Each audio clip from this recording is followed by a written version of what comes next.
biaya sertifikasi halal untuk mikro dan kecil itu adalah sebesar 0 rupiah. Gratis. Prosesnya kira-kira berapa lama, Pak? Ada target nggak? Target kita bukan hanya 21 hari kerja, bila perlu belum nyampe 21 hari kita selesai.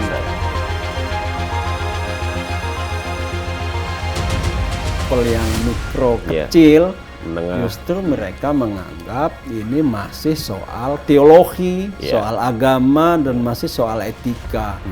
Lalu mereka ngapain sih urusan halal ini, kan udah jelas-jelas halal ini makanannya. Nah, ini nggak ada yang non halal.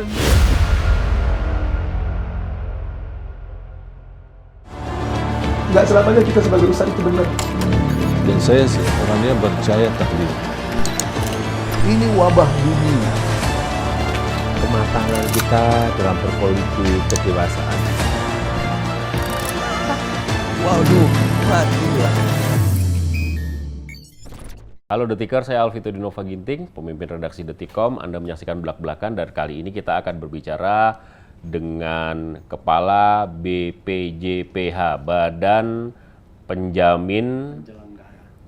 Penyelenggara Jaminan Produk Halal, yang memastikan kepada kita, umat Islam khususnya, bahwa apapun produk yang kita gunakan, kita konsumsi, itu terjamin kehalalannya, bersama Bapak Muhammad Akil Irham. Iya. Apa kabar, Pak? Baik, sehat? Sehat, alhamdulillah. Saya harus katakan bahwa yang ada di kepala kita ketika kita bicara tentang BPJPH itu adalah logo. Iya. Ya. Padahal kan substansinya jauh lebih itu ya. Iya. Dari itu. Kita mau memastikan bahwa penyelenggaraan sertifikasi halal untuk menjamin keamanan dan kenyamanan konsumen, khususnya muslimin, itu berjalan dengan baik. Upaya untuk perbaikan dan pembenahan kan sebenarnya tujuan utama dari dibentuknya badan ini gitu ya. Nah, kalau zaman dulu awal-awal sebelum ada badan ini, sertifikasi itu dilakukan oleh MUI. Iya, betul. Sekarang polanya kayak gimana, Pak? Iya. Terima kasih Mas Vito. BPJPH itu kan didirikan secara organik tahun 2017 atas dasar Undang-Undang 33 2014. Undang-Undang 2014 itu mengamanatkan adanya perubahan otoritas.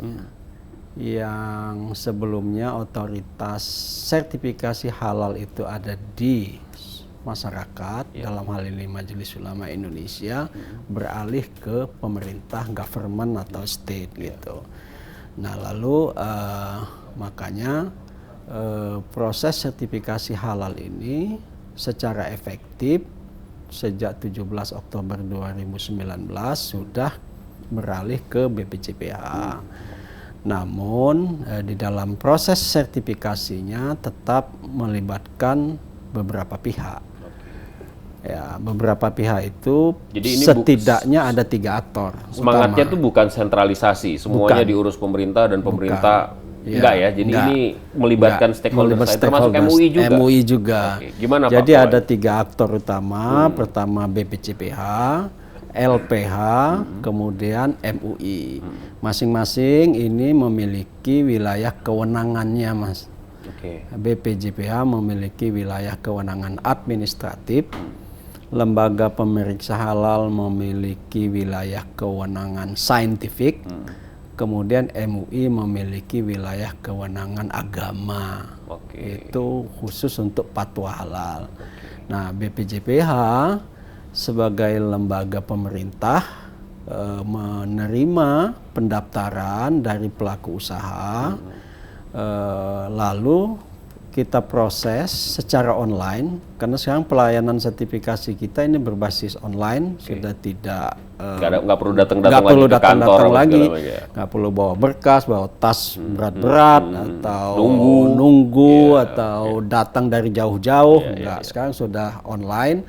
Dan selain online dia satu pintu melalui BPJPH, lalu pelaku usaha bisa memilih LPH mana yang dia mau diperiksa. yang cocok sama dia, yang cocok dengan dia dia. sesuai, iya. Yang selain cocok mungkin dia juga mempertimbangkan wilayah kedekatan. Iya, iya. Mungkin dia akan mempertimbangkan dari aspek biaya mana yang lebih murah. Mungkin juga dia akan mempertimbangkan aspek pelayanan. Mungkin LPH ini pelayanannya terbaik, tercepat, ramah dan seterusnya. Sehingga dia diberi kesempatan, kebebasan untuk memilih. Lalu kita proses ke LPH. LPH lalu melakukan tugasnya. Ya, tugas itu dilakukan oleh tenaga profesional yang disebut dengan auditor halal. Auditor halal ini adalah satu profesi baru bagi kalangan masyarakat Indonesia, dan alhamdulillah ini sudah kita proses dan sudah keluar ketetapan Kementerian Tenaga Kerja bahwa auditor halal itu adalah satu profesi baru. Ada sertifikasinya? Ada, dan ada SKKNI-nya, Standar Kompetensi Kerja Nasional Indonesia. Jadi setiap LPH harus memiliki setidaknya 3 auditor halal yang sudah lulus pelatihan dan sudah lulus uji kompetensi auditor halal. Dan ada pembaharuannya setiap berapa tahun biasanya? Iya, ada pembaharuannya, iya. Nah ini lalu mereka melaksanakan tugas meriksa produk, kalau selesai tahapan pemeriksaan dipandang cukup, dan bila tidak cukup akan diuji lab. Ya. Nah hasil dari LPH ini diserahkan ke MUI secara online juga kan. Lalu MUI atas dasar pemeriksaan LPH itu dikeluarkan fatwa halal, keluarlah yang disebut dengan KH. KH itu adalah ketetapan halal. Lalu masuk ke BPJPH, KH +1, setelah KH keluarlah SH, namanya sertifikat halal. Nah ini adalah siklus 3 aktor utama di dalam proses sertifikasi halal. Gitu. Jadi saya ulang lagi ya, kalau saya punya produk, apakah itu yang dikonsumsi atau dipakai yang kena ke badan lah, kira-kira kan gitu Pak ya. Saya harus mendaftarkan sertifikasi halalnya, gitu. Kalau enggak ya enggak diragukan lah kira-kira begitu kan. Saya akan daftar ke website, kemudian dari website tersebut, di website itu juga saya memilih LPH-nya, betul. Lembaga Pemeriksa Halal. Di situ ada daftarnya. Ada daftarnya, ada 11, nanti dia tinggal pilih yang mana. Sementara baru 11, mungkin akan bertambah terus. Dan sekarang sedang di asesmen oleh para asesor 22 lagi lembaga pemeriksa halal yang berasal dari perguruan tinggi negeri Islam, UIN, IAIN, perguruan tinggi negeri dan ormas, bahkan ada juga dari pemerintah daerah. Oke. Saya daftar, saya pilih LPH-nya. Kemudian saya menunggu pasti, karena dihubungi sama LPH-nya untuk keperluan-keperluan pemeriksaan dan lain sebagainya. Proses itu selesai, kemudian ada rekomendasi dari LPH sampai ke MUI. Jadi peran MUI juga sangat masih sentral ya. Dari unsur agamanya itu yang menentukan MUI, gitu ya. Baru kemudian ketetapan halal dikeluarkan oleh MUI dalam bentuk fatwa barangkali. Dari KH itulah kemudian menjadi landasan BPI untuk mengeluarkan sertifikat. Sertifikat halal. Nah, prosesnya kira-kira berapa lama Pak? Ada target nggak? Secara regulatif efektif 21 hari kerja, sertifikat harus sudah selesai. 21 hari kerja. 21 hari kerja. Jadi BPJPH memiliki waktu 3 hari kerja, LPH 15 hari kerja, MUI 3 hari kerja. Jadi berjumlah 15 tambah 6, 21 hari kerja. Nah ini berdasarkan pengalaman kita yang sudah-sudah, rata-rata berapa? Rata-rata melebihi dari 21 hari kerja. Melebihinya itu bukan 21, 22, 23, 25, malah lebih cepat. 100 hari, 200 hari, 300 panjang hari, sekali 360 hari sampai setahun nggak selesai-selesai. Karena dulu memang pelayanannya offline. Selain offline, terpusat semua barangkali. Terpusat di 3 dulu, baru ada 3. terpusat baru ada 3 dan juga tidak terintegrasi sendiri-sendiri. Jadi pelaku usaha double entry, kemudian double upload dokumen-dokumennya. Tapi sekarang sejak Januari 2002 yang lalu kita mengintegrasikan 3 karena dulu baru ada Januari kemarin baru ada 3 yang definitif LPA. Kita bersepakat, berkomitmen, menandatangani komitmen bersama untuk layanan online-nya diintegrasikan satu pintu melalui BPJPA. Lalu yang 8 yang baru yang kita keluarkan sertifikat untuk LPH-nya, syarat terakhirnya mereka harus memiliki platform digital masing-masing yang terintegrasi juga dengan BPJPA. Oke, saya buka ini websitenya halal.go.id. Iya, ptsp.halal.go.id. Oke, berarti kalau Anda mau mendaftarkan produk Anda, masuk ke sini dan kemudian ikuti alurnya, kira-kira ikuti alurnya dan kita sudah menyiapkan video tutorial melalui TikTok, melalui IG yang memandu pelaku usaha masuk ke ptsp.halal.go.id. Masa lalu kan bisa 100-200, yang terakhir tepat waktu 21 hari. Tidak juga ya. Masih ada delay juga. Tapi rata-rata delaynya masih 29 hari kerja. Masih lumayan lah. Tapi kita berkomitmen terus untuk memperbaiki, mengembangkan layanan digital kita supaya bisa efektif. Target kita bukan hanya 21 hari kerja, bila perlu belum nyampe 21 hari kita selesai. Gitu. Ya.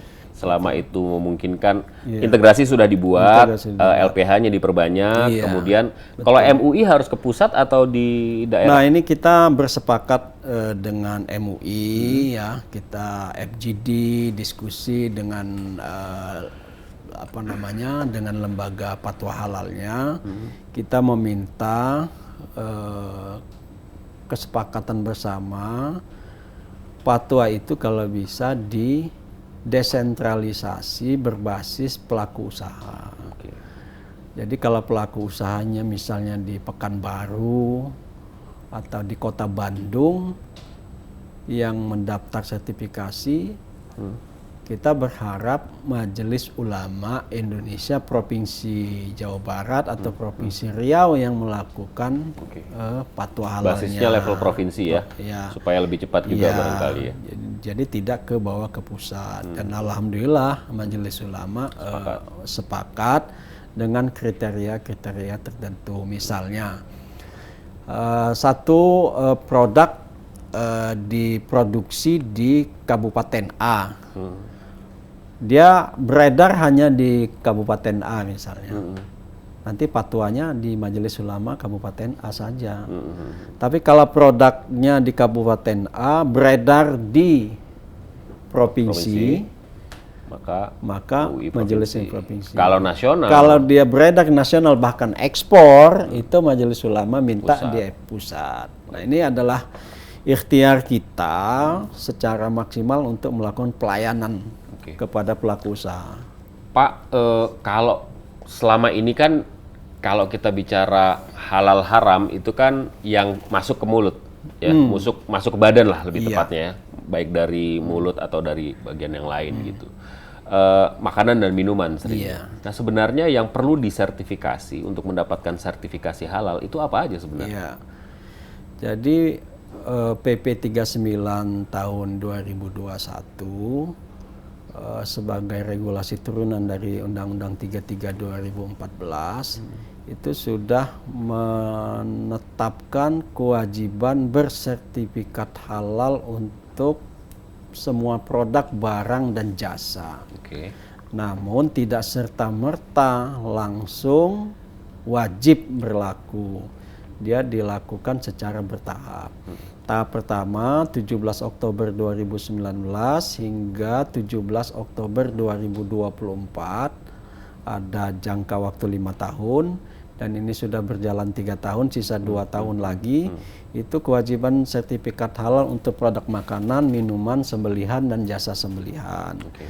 Jadi kalau makanan, minuman, termasuk makanan kemasan berarti itu ya? Iya, semua jenis makanan dan minuman, baik kemasan maupun tidak kemasan, baik yang dilakukan oleh jasa rumah makan, catering, ya, rumah potong hewan, rumah potong unggas, itu limit terakhirnya 17 Oktober 2024 harus wajib tersertifikasi. Konsekuensinya kalau akan mendapatkan sanksi-sanksi, ya, diantaranya sanksi peringatan dulu tertulis, ya, lalu administratif, bahkan sampai ke denda gitu. Nah, lalu penahapan yang berikutnya adalah 17 Oktober 2021 hingga 17 Oktober 2026 untuk produk kosmetik, obat-obatan, dan barang gunaan. Barang gunaan yang dipakai, barang gunaan yang digunakan, dan barang gunaan yang dimanfaatkan oleh konsumen, gitu. Barang gunaan itu misalnya sepatunya Mas Pito, dicek dulu ini ada unsur hewan, kulit apa, sabuknya, tasnya, kacamata, jam tangan, gitu ya. Lalu peralatan-peralatan sehari-hari yang kita gunakan sepanjang itu mengandung unsur hewan. Kalau tidak mengandung unsur hewan, tidak wajib bersertifikat. Nah, ini adalah tahapan-tahapan kita. Karena jangka waktunya masih ada, maka BPJPH memiliki kewenangan untuk melakukan sosialisasi, publikasi, edukasi kepada publik. Publik itu bisa konsumen dan bisa juga produsen dan stakeholders, termasuk perguruan tinggi, ormas Islam, dan lain-lainnya. Media juga adalah media. Ini prosesnya sampai 2024 nanti ya. Mudah-mudahan tersosialisasi dengan baik dan itu penting buat Anda ketahui, Detiker, sehingga jangan sampai kemudian kok saya dapat sanksi, kok saya dapat teguran dan lain sebagainya. Sosialisasi ini dilakukan dalam kurun waktu 5 tahun dan bukan hanya makanan dan minuman ya, pakaian, semua yang melekat di badan yang memiliki unsur hewan. Gitu dan kosmetik, misalnya kita mau pakai bedak, pakai minyak angin, minyak kayu putih, atau pakai alis, apa. Dan sekarang banyak sekali kan kosmetik yang datang dari luar atau dibikin di dalam negeri gitu ya. Dan menarik juga ini yang soal dari luar tadi, Mas Pito. Kami sedang memverifikasi dokumen yang sudah submit ke BPJPH dari lembaga halal luar negeri. Ada 89 lembaga halal luar negeri yang berasal dari 34 negara. Mereka juga sudah mengetahui regulasi kita yang mengatakan bahwa produk yang masuk, beredar, dan diperdagangkan di wilayah Indonesia wajib bersertifikat halal. Nah, mereka ingin produknya masuk bisa agar tidak ada hambatan. Nah, yang menariknya adalah bahwa negara-negara yang concern ingin MOU, MRA dengan kita adalah negara-negara yang mayoritas non-muslim, dan juga negara-negara yang sekuler, bahkan agnostik ya, negara dari Amerika Latin. Tapi mereka punya sertifikat. Mereka ada lembaga. Ada asesor halalnya ada di sana ya. Mereka ada auditor halalnya, dan makanya mereka ingin kerjasama. Kerjasama itu dalam hal saling rekognisi ya, sertifikat yang di sana. Kan mereka mengeluarkan sertifikat halal, lalu kalau mau masuk ke sini tidak perlu sertifikat lagi. Kalau sudah ada MOU, sudah ada MRA, tinggal pengakuan aja, saling pengakuan. Nah, itu nanti BPJPH yang akan ke sana melakukan akreditasi. Kami baru pulang minggu yang lalu dari Korea. Korea itu ada Korea Muslim Federation, ada masjid di Seoul, di kota Seoul itu mereka banyak unit bisnisnya. Salah satu mereka punya ada lembaga pemeriksa halal ini. Dan waktu itu saya mengisi sesi seminar, ada 30-an lebih pelaku usaha di Korea ya, baik yang kosmetik maupun barang gunaan maupun yang makanan minuman yang mereka mau ekspor produk halalnya ke Indonesia. Ada batasan-batasan nggak kalau produk dari luar yang kira-kira apakah itu makanan, minuman, produk sembelihan, kemudian digunakan dan lain sebagainya yang menurut kriteria dalam undang-undang itu yang kemudian bisa dilarang karena nggak ada sertifikat halalnya. Ke depan akan seperti itu atau gimana? Iya, karena tadi produk yang masuk beredar dan diperdagangkan di wilayah Indonesia wajib bersertifikat halal. Untuk tadi makanan, minuman, daging, kan misalnya Brasil, Australia gitu kan India. banyak yang mengekspor daging ke Indonesia kan. Begitu juga produk jadi gitu kan, dan itu memang dikenakan kewajiban bersertifikat halal. Meskipun kewajiban itu juga berlaku secara bertahap seperti yang berlaku di dalam negeri gitu. Namun menariknya, walaupun belum batas akhir kewajiban itu diberi kesempatan, mereka sudah cepat. Cepat, termasuk perusahaan-perusahaan kosmetik di Indonesia, makanan yang belum jatuh tempo kewajiban mereka udah daftar. Begitu juga yang dari luar negeri. Yang lebih antusias duta-duta besar, Mas Vito yang ada di Indonesia. Kita public hearing ada lebih 2 kali ya, yang secara offline dan online sekali. Jadi banyak sekali yang karena Indonesia adalah pasar yang besar, pasar yang potensial, pasti ada inisiatif yang harus mereka kejar untuk melengkapi atau comply dengan aturan sertifikat. Tapi kan kita maunya pelaku industri di dalam negeri yang menjadi tuan rumah kan. Betul. Nah, pertanyaan saya setelah saya tahu saya harus masuk ke halal.go.id dan seterusnya mengikuti alur, pertanyaan yang paling mendasar, Pak.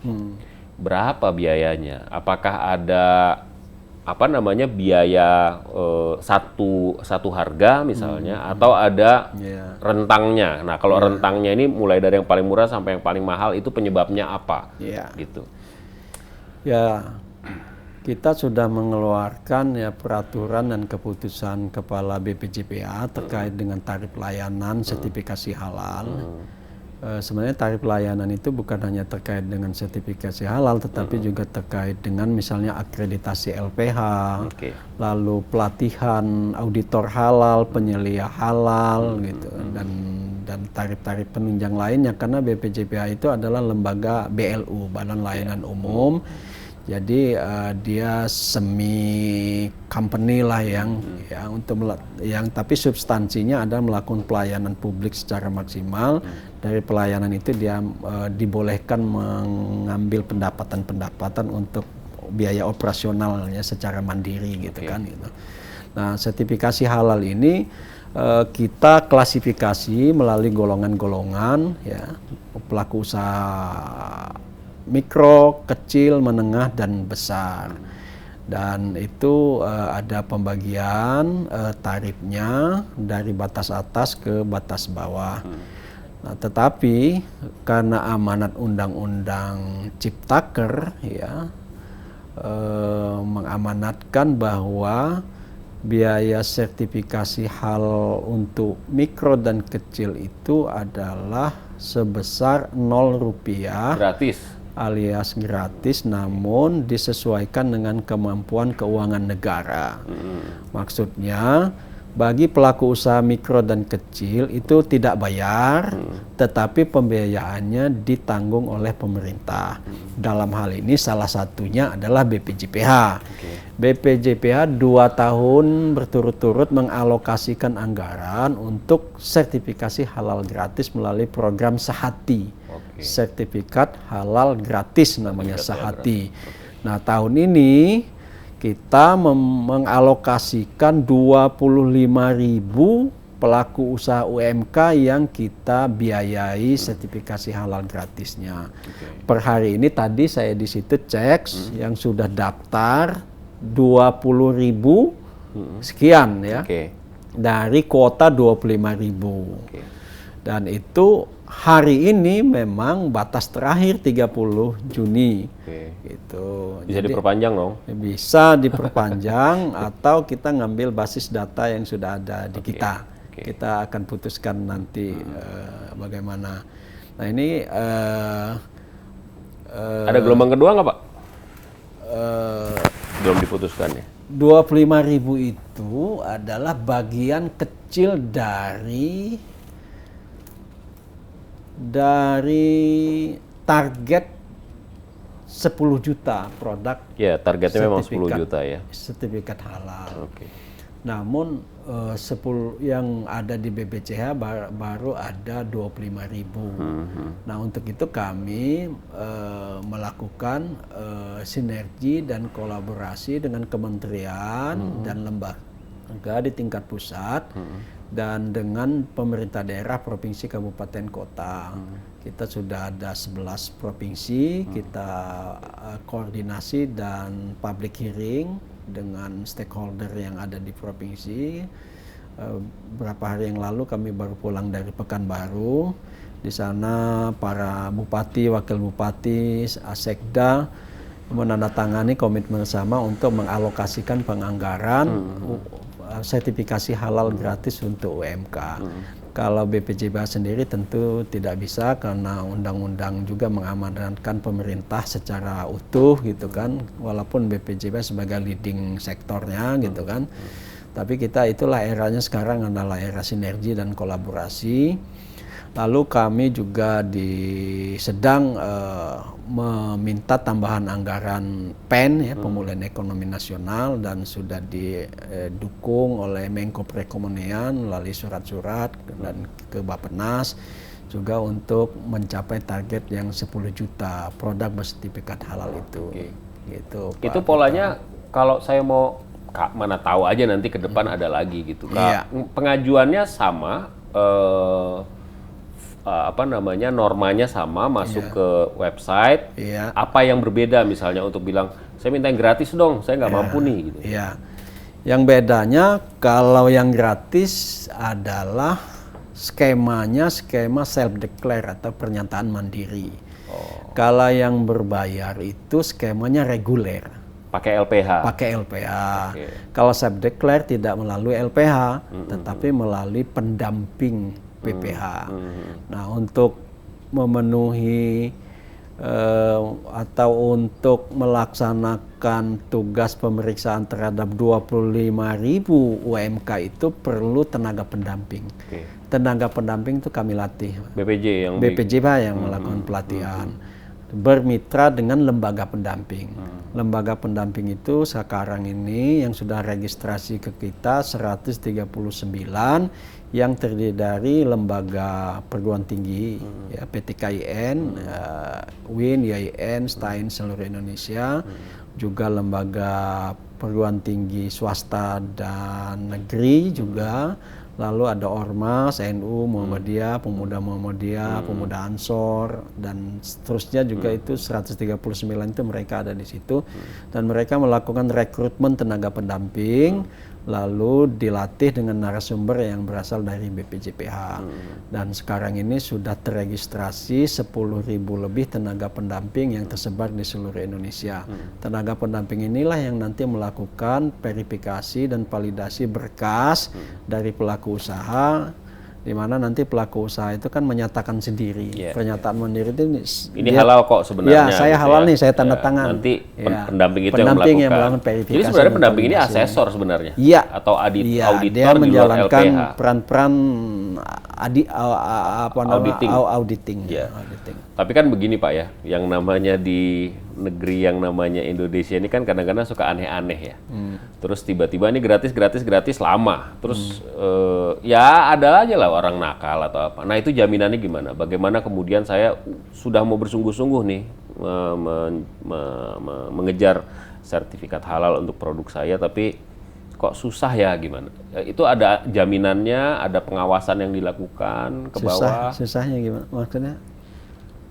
Ada permintaan yang tidak gratis ternyata gitu, yang dilakukan sama pendamping atau dan lain sebagainya. Untuk memastikan itu aja. Yang namanya petugas itu kan di Indonesia sangat rawan seperti itu Pak. Gitu. Ya kan ada tenaga pendamping, ada lembaga pendamping.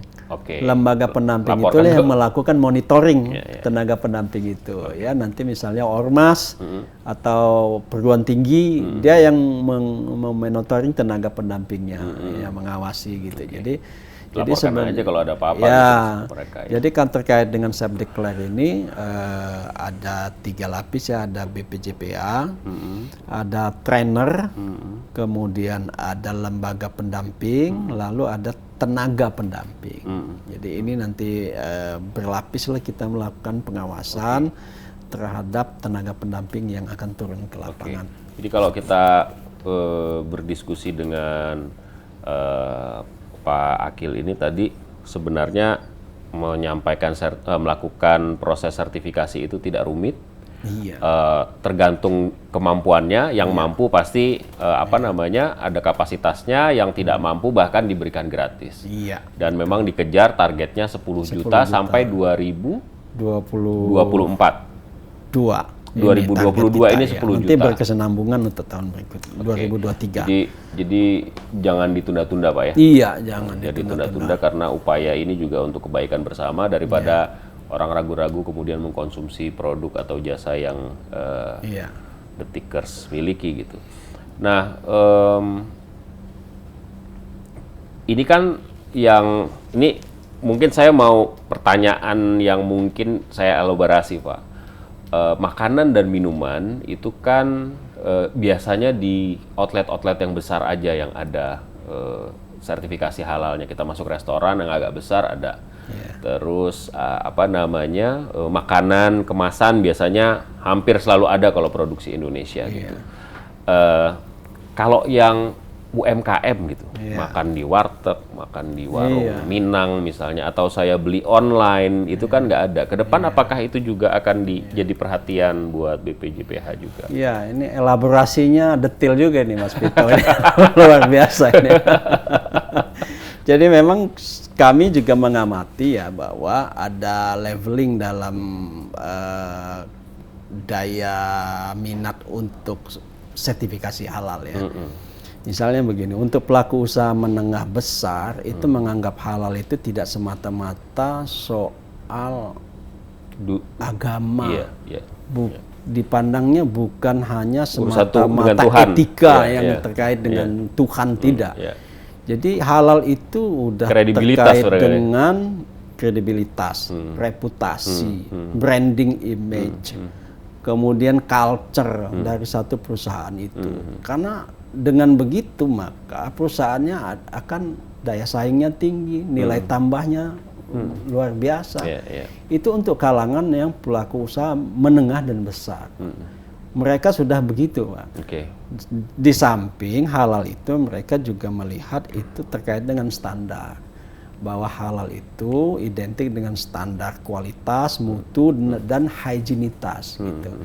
Sehingga maka tadi Mas Vito bilang kalau di kemasan ini di outlet-outlet besar itu kalau ada halal ya itu wajar. Nah, lalu bagaimana dengan di level yang mikro kecil? Justru mereka menganggap ini masih soal teologi, soal agama, dan masih soal etika. Lalu mereka ngapain sih urusan halal ini, kan udah jelas-jelas halal ini makanannya. Nah, ini nggak ada yang non halal. Ngapain sertifikat halal? Nah, itulah yang tugas kita ingin melakukan sosialisasi, mengedukasi kepada mereka. Karena jangan sampai kita nanti tidak menjadi tuan rumah di negeri sendiri. Nanti kita kebanjiran produk halal dari luar negeri. Kita sendiri produk luar negeri ada sertifikatnya, produk kita nggak ada sertifikatnya. Apalagi negara kita terkenal dengan kuliner Nusantara. Kan wisatawan asing datang pengen menikmati kuliner Nusantara. Kalau kuliner Nusantaranya tidak halal, karena orang asing kalau halal kan standar dia menganggap ini bukan soal halal saya tadi seperti tadi standar mutu, kualitas, higienitas gitu kan. Mereka akan lihat itu. Nah ini maka kita dorong UMK, ayo bahwa ini halal ini juga akan mendorong UMK bisa memperluas segmen pasar dari tradisional ke pasar modern, bisa naik kelas dari yang reputasi, tradisional ke kepercayaan, mall, ya. bisa reputasi, kredibilitas gitu dan itu tentu ada nilai tambah yang cukup signifikan. Baik. Nah ini yang kita akan sampaikan mudah-mudahan terus-menerus kepada UMK. Mudah-mudahan publik mendengar dan berpikir begitu pentingnya sertifikat halal ya yang harus kita kejar. Barangkali terakhir Pak Akil, ini kan kurun waktu 10 hari lagi kita akan kurban. Iya.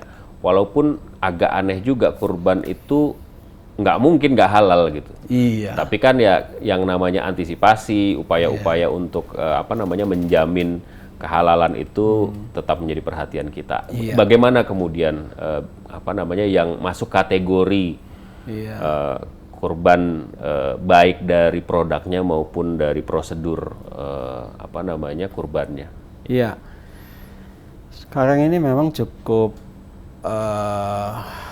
prihatin juga kita di tengah masuk hari raya kurban ada penyakit mulut dan kuku ya. Dan ini memang perlu perhatian kita semua, khususnya umat muslim yang ingin menyelenggarakan hari raya kurban dan ingin memotong hewan kurban. Tentu kan syarat-syarat berkurban itu dilihat dari hewan yang akan dikorban itu mesti dalam keadaan yang sehat gitu ya. Itu juga harus diperhatikan dan makanya terkait dengan halal ini ada kompetensi khusus yang dimiliki oleh seseorang ya yang akan menjadi juru sembelih halal maupun dengan rumah potong hewannya ya. Yeah. Kompetensi itu misalnya yang menyembelih itu ya mesti orang Islam, lalu dewasa ya, mengerti, lalu juga mengerti jenis hewan yang halalnya. Begitu juga dia harus tahu bagaimana titik nadi kematian hewannya sehingga di dalam penyembelihan itu harus mempertimbangkan animal welfare ya, kesejahteraan hewan. Jangan sampai ketika memotong teraniaya. Seringkali kalau viral beberapa tahun-tahun yang lalu kan kita melihat kalau dipotong itu kambing atau sapinya masih jalan-jalan lari-lari kemana dia kabur kan itu kan tidak tepat karena orangnya nggak ahli, nggak memiliki kompetensi ya. Itu etika Islam mengajarkan begitu. Jadi mesti tepat dipotong dan cepat mati gitu. Dan tentunya juga mengapa harus orang Islam? Karena penyembelihan titik kritisnya halal atau tidak halalnya satu hewan, walaupun hewannya halal, kambing halal, sapi kerbau halal, tapi cara penyembelihannya tidak dengan secara syariat Islam itu menjadi tidak halal. Begitu juga bila tidak tepat menyembelih lalu menyiksa hewan itu juga tidak sesuai dengan ketentuan sunnah Rasulullah gitu. Nah ini yang jadi saya kira kompetensi ini, maka ada profesi baru yang disebut dengan juru sembelih halal. Juru sembelih halal ini juga udah ada SKKNI-nya juga. Udah ada pelatihan-pelatihan juru sembelih halal supaya mereka bisa menjadi memastikan bahwa yang disembelih benar-benar halalan toyiban. Gitu kalau di New Zealand sama di Australia itu kebutuhan untuk juru sembelih halal cukup besar dan mereka minta ke Indonesia itu setiap tahun 20 orang. Dan mereka di sana saya dapat info lumayan penghasilannya. Penghasilan juru sembelih halal itu. Jadi kita juga mendorong supaya ada 3 profesi paling enggak yang baru sebagai konsekuensi dari undang-undang jaminan produk halal. Ada penyembelih halal, ada auditor halal, dan ada juru sembelih halal. Dan ini semua sudah memiliki kompetensi dan mereka dilatih dan harus lulus uji kompetensi. Yang namanya profesional mesti ada insentif dari tenaga profesional yang mereka terima. Jadi tidak hanya menjamin tapi juga menjanjikan kesejahteraan dengan adanya profesi baru ternyata BPJPH ini. Pak Kepala, waktunya sudah di penghujung. Saya ingin sekali-sekali juga melihat langsung prosesnya seperti apa karena ini relatif baru ya di Indonesia prosesnya setelah terbitnya undang-undang baru dan kemudian lahirnya badan penyelenggara ini. Barangkali untuk penutup ada pernyataan terakhir yang ingin disampaikan. Ya, saya kira memang era sekarang adalah era kolaborasi dan sinergi. Kami minta dukungan dari banyak pihak, termasuk media, Detik, supaya pesan-pesan atau program yang menjadi target kita bisa tersampaikan ke publik. Lalu kita juga meminta masukan dari berbagai pihak untuk akselerasi pelayanan supaya maksimal.